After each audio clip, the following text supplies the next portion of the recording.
Welcome to Blizzard Fire. We hope this video helps fire up your solution.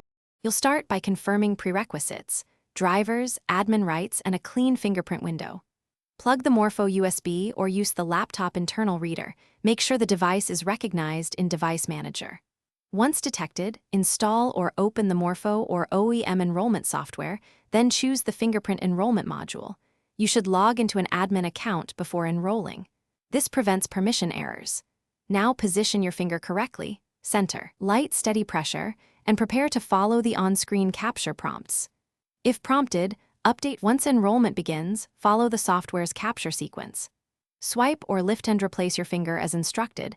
The system needs multiple angles to build a robust template. Make sure you scan the same finger 3 to 5 times, covering edges and center. This improves match rates.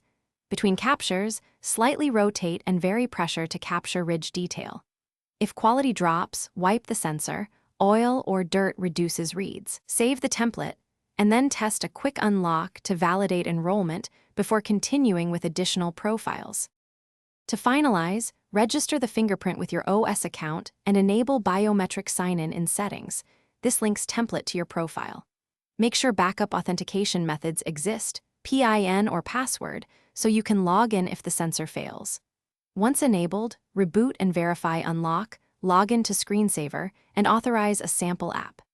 If a capture fails repeatedly, recalibrate by deleting the template and re-enrolling after cleaning the reader. Troubleshooting tip: update drivers and firmware first. Most failures resolve after installing the latest vendor updates.